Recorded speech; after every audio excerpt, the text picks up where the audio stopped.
Yo, what's up guys, it's Jackson, and today I wanted to go over with you what kind of sensitivity you should be using depending on what kind of playstyle you want, and editing and building sensitivity based off of other players that I've played with. But if you're somewhat new to the game, then I'd really recommend you trying a lower sense so that you can get more control over your mechanics and aim. I'm going to reference all these sensitivities that I'm using in 800 DPI instead of 1600 DPI, even though I'm a 1600 DPI player, because it's easier to understand. Now there's a lot of different competitive pros and different sensitivities, but in general one of the lowest sensitivities that I've ever seen is Aqua on its 5.8 sensitivity and Tickle on its 13.2 sensitivity.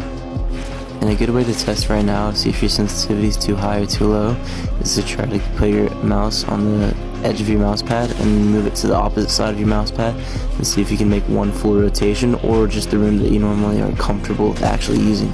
And obviously you can play on any sense you really want to, and you can get really good on any sense with enough time and effort.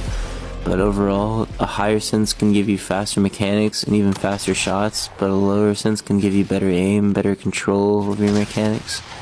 And Epic Games recently added editing and building sensitivity, which Marius Cow and Marion TM are already using as pro players. I personally think if you're struggling to do your retakes properly and you don't have enough movement, then you can try this, as I'm using a 20% increase right now.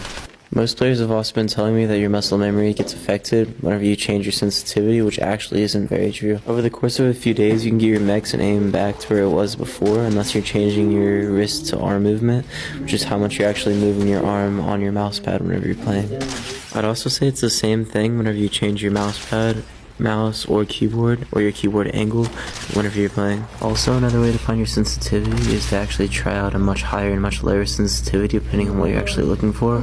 For me, this is how I found out that my sensitivity was actually so high whenever I first started out playing. Just lowering it a lot will sometimes make it feel like your sensitivity is either too high or too low based off of how other players are playing and how you actually play on the sensitivity. This also shows to me how well you can actually adapt to different sensitivities and scenarios without even practicing on them. Next, I'm going to go ahead and talk to you guys about double movement, which is very controversial, and there's a lot of different opinions and ideas that people are using. This clip was absolutely crazy right here, but I'd recommend anything in between 61 to 75 from double movement standpoint. Everybody uses a 91-35 as their other two parts of their strafe angle, which I have seen pros like Asian Jeff actually not use any. But I hope this video actually helped you guys, and if you have any questions, please just comment down below and I'll comment and respond to you as fast as possible, or maybe even make a new video on it.